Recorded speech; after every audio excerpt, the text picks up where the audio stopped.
Your mic is live. Come back to me, please. I should come back to you. You don't want to say. Just come back to me. 3FM 92.7. I'm a Africa. Oh my God. Ellen is underwhelmed. She's underwhelmed. I love that you use that word. She's I am underwhelmed. completely underwhelmed. There is nothing, I'll be honest with you, so far, because like I mentioned, I have not honestly perused the entire review of the budget. By the analysis that we're doing. But just by today's analysis, and I was very excited to hear from the different players who have their thoughts to share, and also their expertise to bring to bear. From where I sit, just from a little that I've heard, I'm not sure that reprieve we're looking for is fast approaching. But Mr. Jima is full of optimism. He says that we are rebounding. He seems to agree that things are looking up. Personally, as a Ghanaian, I don't really feel that in my pocket. I know I'm not alone in that.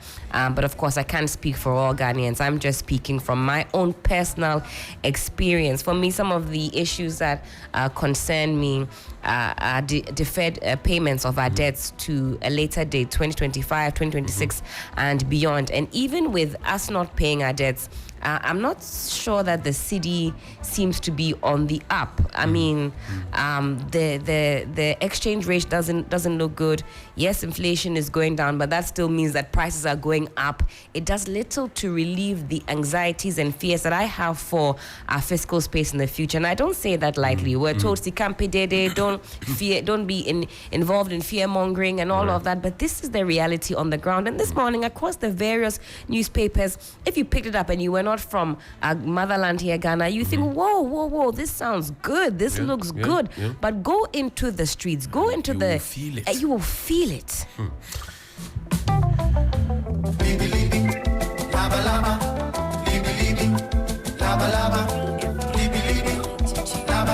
The best in the morning is on 92.7. Sunrise on 3FM.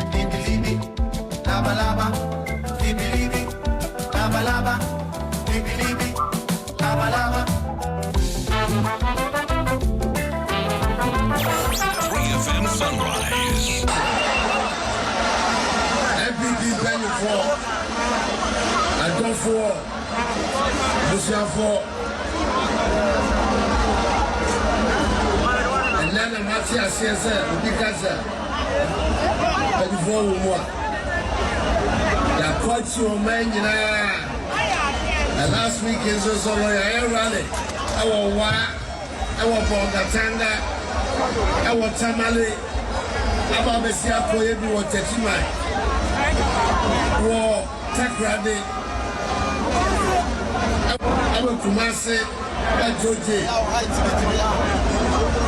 Enya Hutsila entirely wa Ghana Ifie Naya MP NDC Abamba Yeri Ekoko Moti Ababe Yisa Hano Elisa Hutsila no Every year home Ama Ghana Ababe Ghana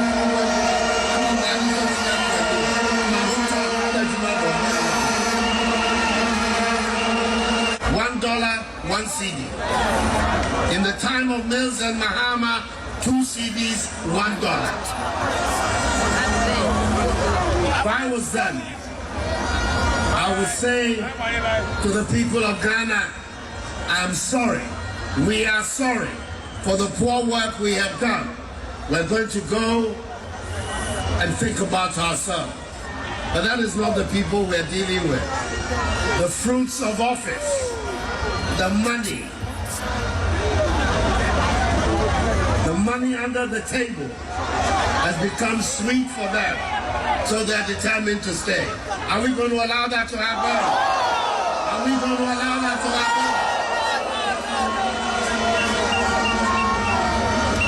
happen? In Kufuor's time, one of the people who advised and helped him develop a strong CD was my running mate, Muhammadu Bawumia. Then he was deputy governor of the Bank of Ghana. It's one of the reasons I brought him to come and join me, that we will work on the CD and create again a strong CD that will be able to allow us to develop our... Why do you allow cough, cold, and flu to ruin your happiness? You need Samalin cough syrup. Samalin cough syrup will relieve you and your family from coughs, cold, and flu. Samalin offers a whole range that provides relief for the entire family. Insist on your Samalin in pharmacies and over-the-counter medicine sellers. Samalin cough syrup from Danex iTin Starwin PLC. If symptoms persist after 48 hours, consult a physician. This advert is FDA approved. The luckiest Star 712 hash. luck is everywhere for everyone, yeah. Here's to the friends who dialed star 712 hash and found no regrets. To the investors who struck gold. To the health workers who diagnosed luck with precision. To the tough guy who couldn't hold back his tears. To the passionate fan who couldn't contain his joy. To the seamstress who turned her hard-earned stitches into a bundle of happiness. And now, here's to you. Your next big win is right here. Luck is everywhere for everyone, yeah. The luckiest. Dial star 712 hash. Now join in the luckiest winning celebration. Every 1st July 2024. Over dial star 712 hash. Now I can to take it through as a group, individual, and now even as a community. Now when is the car prizes are in the community draw or go for the grand draw on the 30th of November 2024. Unlock your luck with star 712 hash. Now join in the winning streak now. The luckiest. Star 712 hash. Luck is everywhere for everyone, yeah. The luckiest. Ashaiman, Afienya, and Mataheko, are you ready? Get ready for the Golden Gig Train that is bringing you 3 weeks intensive training in graphic design. Registration and participation are only 400 Ghana cedis.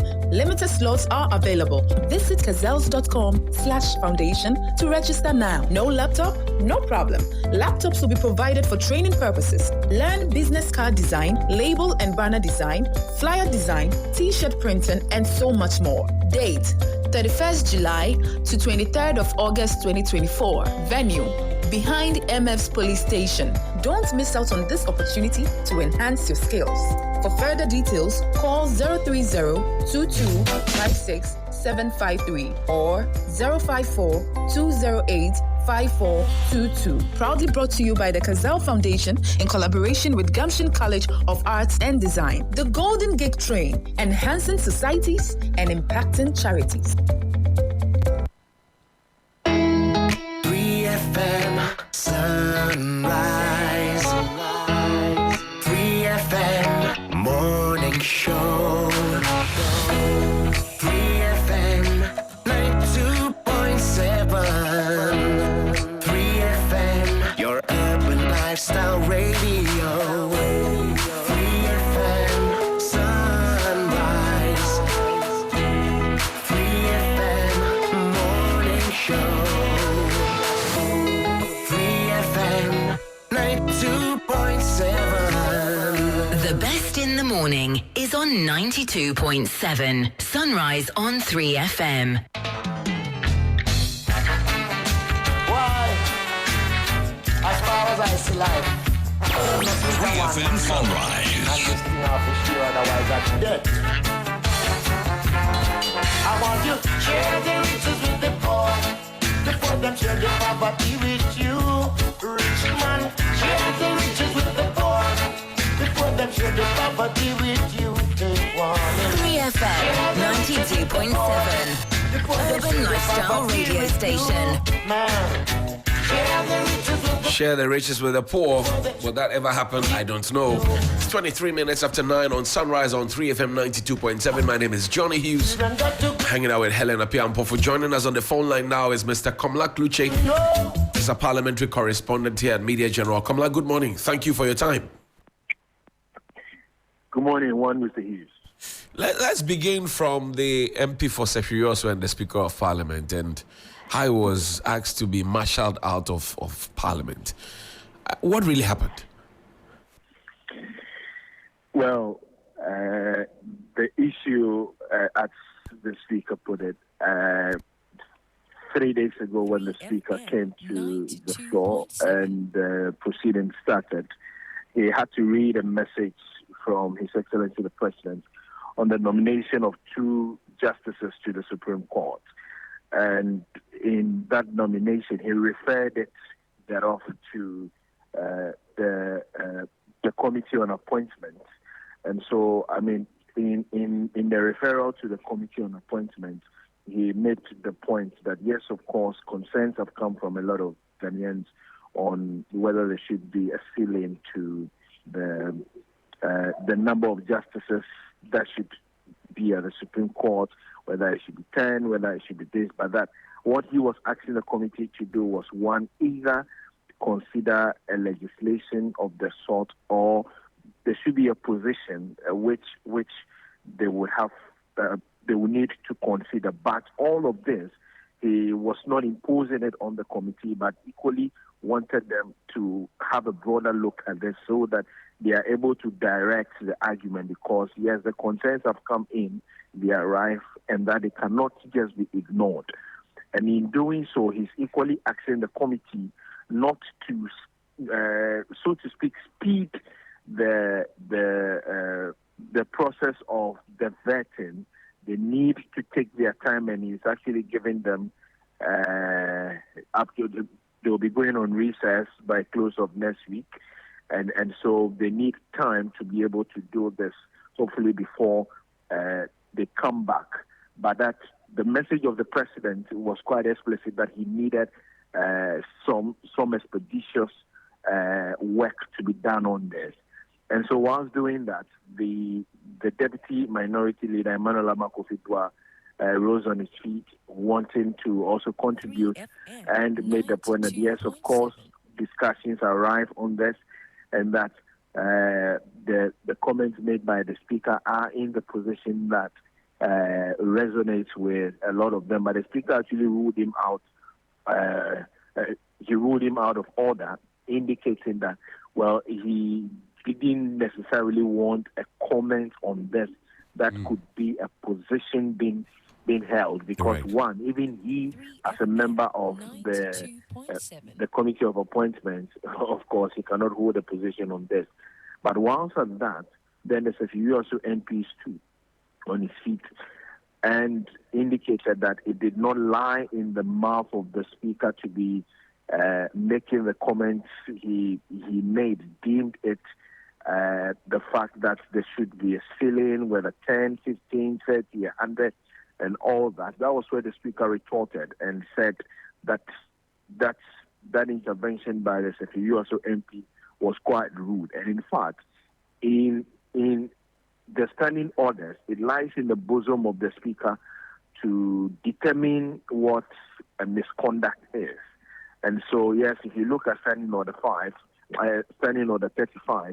it gives that discretion or that power to the speaker to determine whether a conduct by an MP is either a misconduct or not, and that's where the speaker came in. But for him to have used the word very rude, that word in itself is not defined in the standing orders. But the speaker nonetheless said he should be. It probably appeared that maybe the speaker might have been having a bad day, but also the way and manner in which the USO MP whom he referred. And let me state this. In fact, there weren't too many MPs on the floor that day. And so if you're talking on the floor, like in the background, without your microphone on, the speaker could hear you. He made the comment, so to speak, disagreeing with the speaker. He had it, he eavesdropped on it, but the speaker baited him whether he wanted to speak in the microphone. You want to speak, eh? And I don't know how come the USO MP fell for that bait, and he stood on his feet, and the way and manner he went about it, and just concluded that yes, he represents the people of USO, and that he thinks that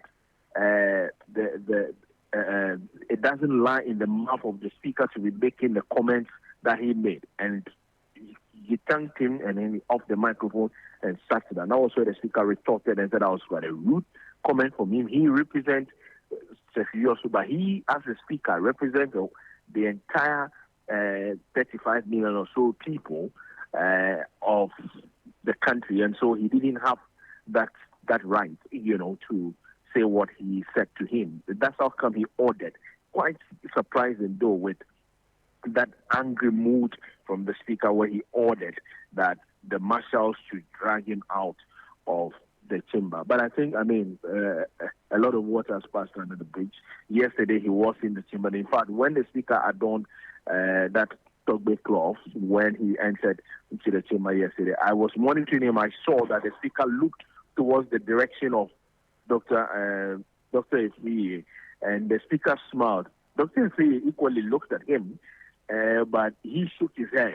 You could see that he was still moody of the sort, but probably the speaker, has moved on. So, well, that's what actually transpired regarding the issue of Dr. Ifriye being asked out of the chamber. Why was the finance minister late to his own party? Well, all of us were asking, and it was quite surprising that, at 10 a.m. That was advertised, he started reading a little, I think, about 3 p.m. or so thereabouts. And the issues are quite clear. These are welfare matters that the MPs were demanding. And if you're talking about welfare hearings for MPs has to do with, one, their common fund. We are aware of some amount of money owed the MPs. And in fact, even before the media review, courtesies have been extended to the Minister of Finance to meet the MPs and then try and resolve this matter. In fact, the Common Fund Administrator was called to Parliament, and she was asked, she said, well, she's been working on it, but she's received some assurances from the Ministry of Finance that the monies will be released. But as of Monday evening, in fact, Monday night, there was no reflection of the sort. And the MPs do not want, they didn't want to compromise on this. And in fact, it's become a trend where whenever the Minister of Finance is coming to give the budget proper or the media review, they hold him by the neck on these welfare issues. And let me say that it's not just the DACF, but there are some other internal welfare issues where they are owed monies and all that they do. But of course, you will not find a majority, leading the gun on this. It's normally the minority that does it. But if you speak to some members of the majority, they'll tell you in confidence that yes, of course, DACF is not owed to only the minority MPs. It's all of us. But the indication that they were hoping to get before the minister would come was that from my sources within the minority, they said they needed an information. When I confronted my source, I said, what sort of information? He repeated that, yes, information. But, in doing a double check, it had to do with they issuing that transfer of funds into their accounts. But, after a back and forth, the minister had to not just give them some assurances, but there was some commitment we are told was made. And so my checks at the Ministry of Local Government is that the matter was resolved, but it took well over 4 hours for this.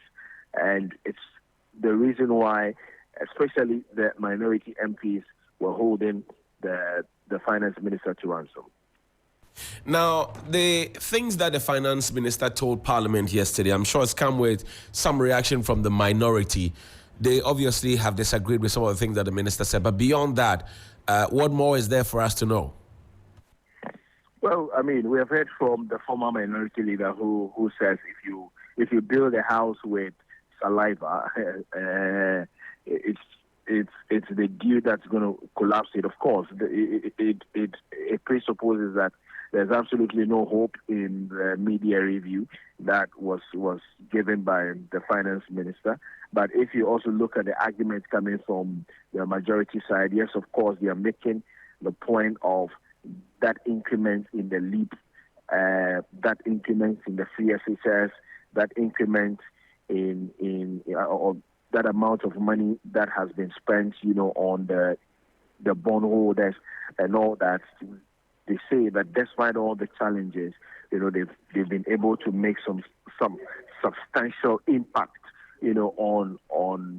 on these monies that have been paid to these people. And so, yes, of course, if you're on the side of the NPP, depending on which way you want it, you will speak for the media review. But the minority absolutely says nothing about this, to the extent that they say that they've been able to even revise their targets. Tells clearly that they haven't been able to be truthful to the people of this country. This is what the minority has been saying. And so, yes, we'll have to wait. The debate will commence this morning in Parliament, and then we'll probably begin to see where the details are. And this one would be a comparison of what the media review is and what has been captured in the budget. Mind you, Dr. Amin Adams did not come to ask for more money yesterday, no.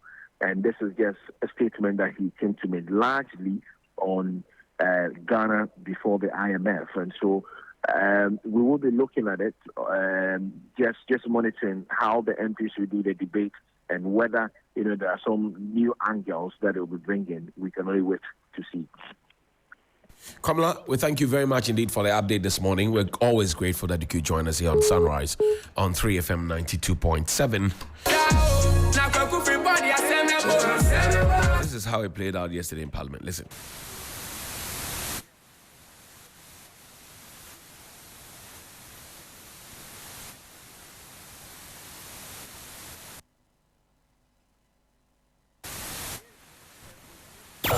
Free FM Sunrise.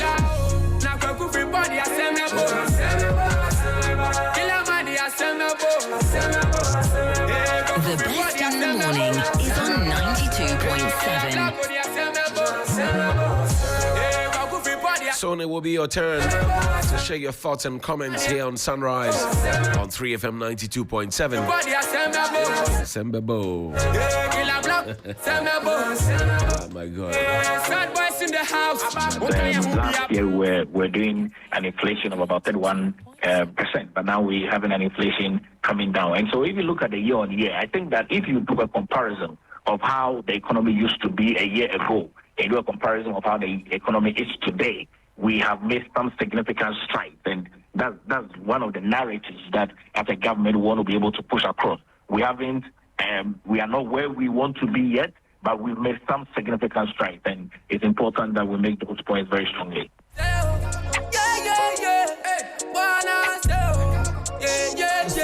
To abolish the 2% special import levy that has been running since 2017 to date. The government has failed us from reducing the VAT rate in the pot, which is 15% now, to less than maybe 12.5, listening to the plight of the business community. But the government has failed to abolish the 2.5 VAT upfront tax in the pot, because anybody who import to the pot pay import duty plus import VAT, which is now 15%.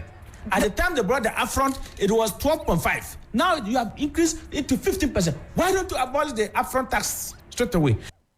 Well, that's Awingo bit. He's not happy about the turn of events. Dr. Joseph Obeng is the Ghana Union of Traders, and he joins us. Doc, good morning. Thank you for your time. Yeah, good morning. Were you satisfied with what the finance minister read yesterday? Yeah, our experience with the media budget review has been that they do not touch on the main substantive budget for the year. I think it's mainly for supplementary or revision of some targets and all that. So I was not expecting much, especially with regards to tax reductions. That has been our major problem as businesses, that the cost of doing business is very high, that the taxes that we are made to pay are also numerous and varied. And so with that regard, but when it comes to some of the figures and the report of the state of the economy and the figures regarding the exchange rate and the inflation, you can see that there's gains in there. But what we want as business community is for the government to sustain these gains, to bring measures that will ensure that we have stability for a reasonable period of time for stability, and then drop of inflation to a very significant level. And this is what businesses strive. Business strive around stable environment, and this is all that we seek. Yeah. Now, for you as traders, you've complained about, well, exchange rates, you've complained about interest rates, the cost of doing business, you've complained about the cost at the port, etc. The minister indicates that, well, we will soon be out of these challenges. Do you want to side with him, or do you disagree with him? Yeah, that's the measures that you put in place. And so, for instance, when he said that he is not going to spend beyond his limit, and that he is going to spend within his means, I was happy, because most of the problems that we are facing as businesses is as a result of excessive expenditure. If they spend, then they have to find the money to spend. And that's why they come to us with more taxes and all that. So it's very important that we are able to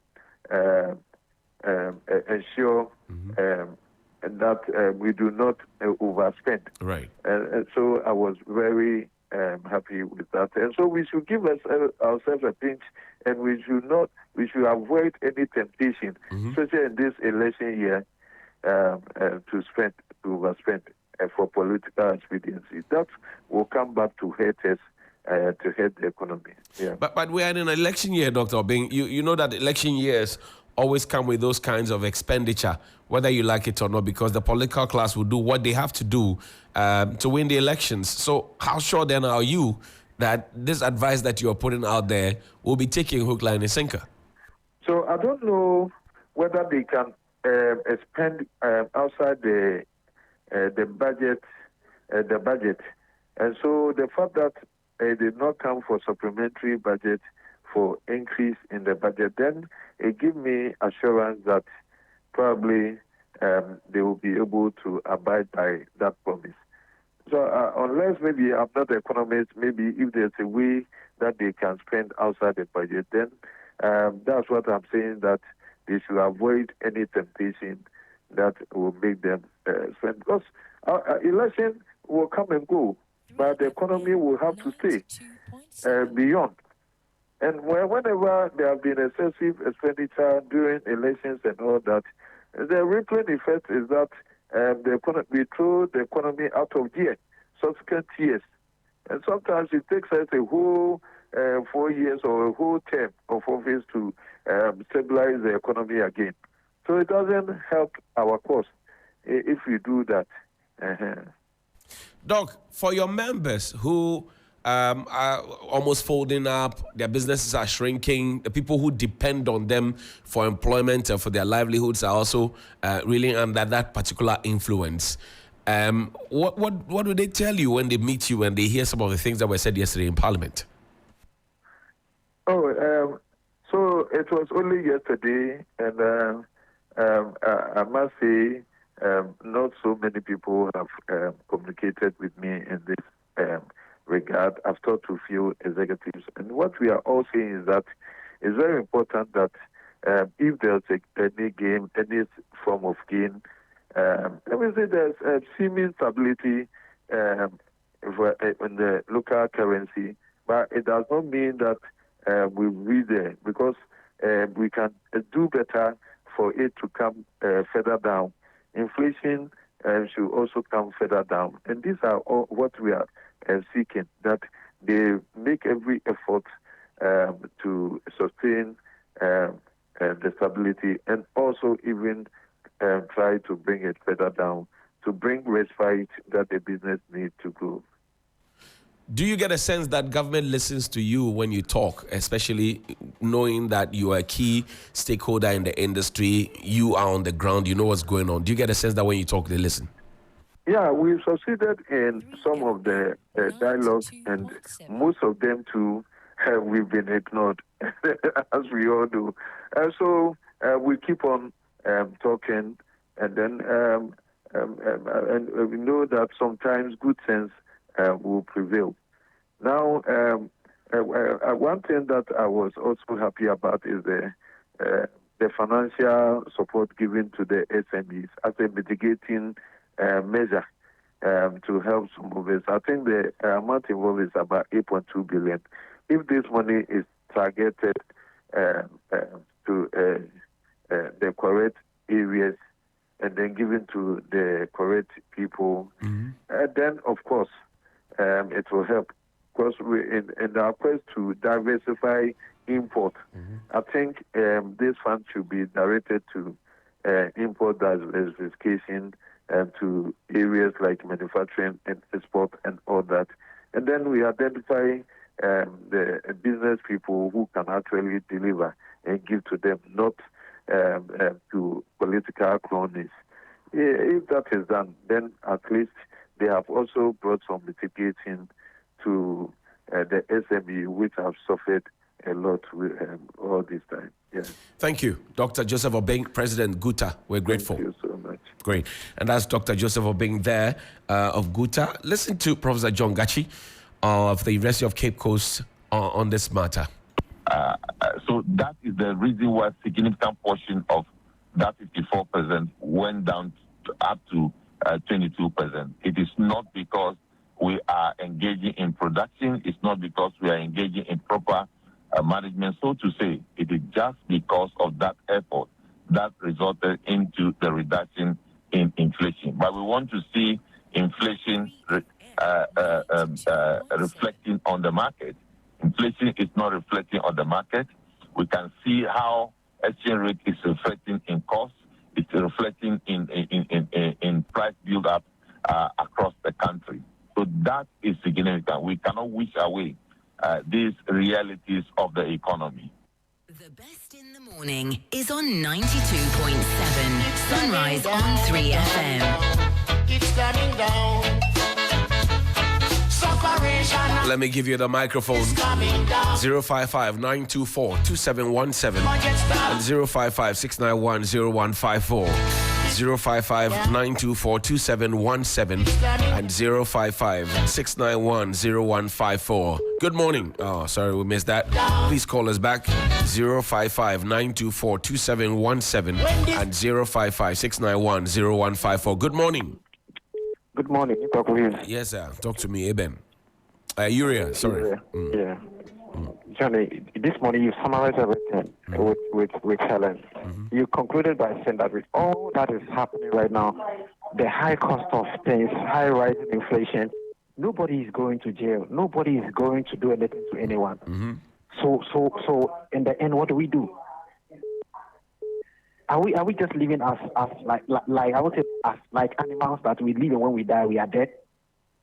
Because somebody comes to you and say, "Hey, Johnny, give me this, I'll do that," and you give the person counts for more. The person keeps coming each and every second. The person is coming. Now you can't spend because if you spend, tax is going to be taken out, and you can't say you're not going to spend. Right. And yet that person who says, "Give me the tax to develop the nation," is not doing anything. Even when people's school fees were sponsored back then. You don't mash egg in a whole soup and share it. 92 points. Look at the food that is being given to children. Okay. What you don't eat is what you are telling somebody to budget food preparation with.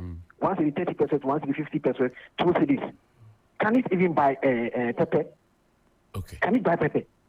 Even candle. Can you buy candle 2 cedis? Candle. If you don't have light, can you buy candle 2 cedis? I hear you, Uriah. Thank you very much. We're grateful. Good morning. Morning. Papa. My brother. Yes, sir. I hear people saying that the economy has been stabilized. And I get really angry. Oh, why? With you. Why? I get angry because you go to the market there, every day they are increasing prices. With the economy that they are saying that is stabilized. You get what I'm trying to say? I'm listening to you. Just check your pocket. Transport fare. Are you getting my point? Petrol price. Has it been reduced? So what kind of stabilization are they talking about? You go to the market there, it is terrible. People are telling, people saying the thing has been stabilized. Please, they should give us a very big break. Papa. It annoys me, Papa. I hear you. I'm sure it's not me alone. Okay. Please. Thank you. Stabilize for the way. And you see the MPs Jubilating over what? Okay. Jubilating over what? I hear you, Papa. Thank you. Smart performance like that. Good morning. Good morning, sir. Yes, sir. Mr. John, this is Rashid from John. Okay, talk to me, sir. John, I'm very annoyed this morning. Oh, why? Can you imagine ask the man how much the money was spent? He didn't want to tell you. Yes, he said that is not necessary. These people, what are they doing to us? Somebody give money, we voted you into power, and you are giving money for people to spend. They ask you how much was it, how much did you spend? You don't want to tell us. John, can you imagine that I'm a graduate? Who is riding Okada? A graduate to a full university graduate, you Okada. You buy petrol, you cannot get the money at the end of the day. Take yourself, we used to buy into here 3 cities, now you come back into 3 cities, 5 cities. You have to buy okro, if you like okro. Beans self, we used to buy beans 2 cities, now they say 5 cities, 1 spoon. 92.7. And they are telling us that inflation has done what? The thing is that is what we're looking for. If they joke, what happened in Kenya will happen in Ghana.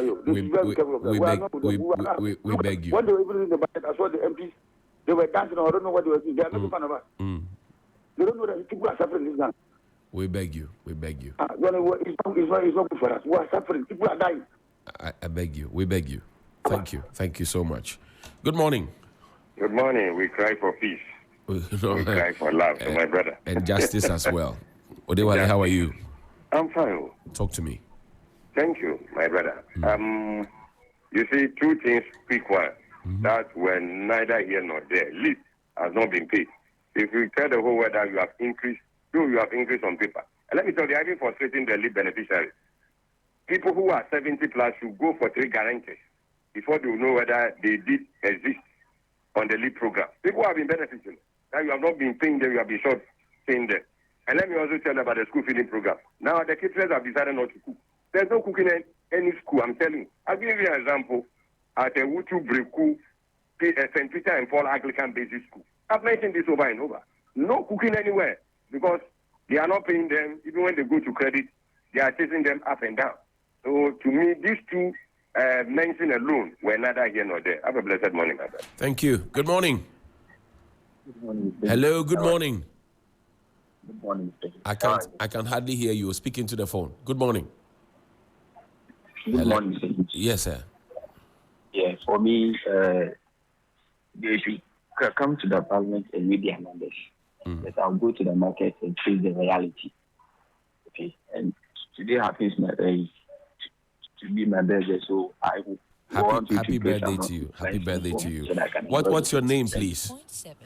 Oh, Ben. I'm from yes, Ben. Yes. Happy birthday to you, teacher. Thank you. Live long. Yeah. Great. Hello. Good morning. Morning. Yes, sir. Mr. John. Yes, sir. I want to talk about what about the project they said they are doing for the youth. This point, I think 1 billion or something like that. Right. I know where it is. It's a lie. Oh. That is all I have to say. It's a lie. They are just throwing back into the people of Ghana. It's a lie. I know where it is. I know where they say they are doing that project. It's a lie. There's nothing much going on there. That's why they can't even give the figure they are spending on what they are doing. Okay. Thank you. you. Not from the bottom left of their heart. Thank you. Good morning. Bye. Grateful. Good morning. Johnny, good morning. Yes, sir. Johnny. Yes, boss. Whatever budget is right there, it's not a matter. We, as people, common people, we as young boys, we as young ones coming up, these people, they wasted just 8 years old. It's as if they sent us to... Call has been put on hold. Oh, please wait. Don't put your life on Your hold. call has been put on hold. Chairman put his life on hold. 055-924-2717 and 055-691-0154. 055-924-2717 and 055-691-0154. Good morning. Good morning, Johnny. Yes, sir. The NPP has nothing to offer Ghanaians, whether in the way of value, whether they are finished, they are spent, and they are all the negativity on Ghana. But our worst problem now, our worst fear now, is their collaboration with the Electoral Commission. We are all talking about, and they have the guts to come and tell us to take whatever results they bring to us. Our biggest problem, that is what it is. But there is a need for a change. Okay. Yes. All right. Thank you very much. Good morning. Hello, good morning. Good morning. Sorry. Good morning.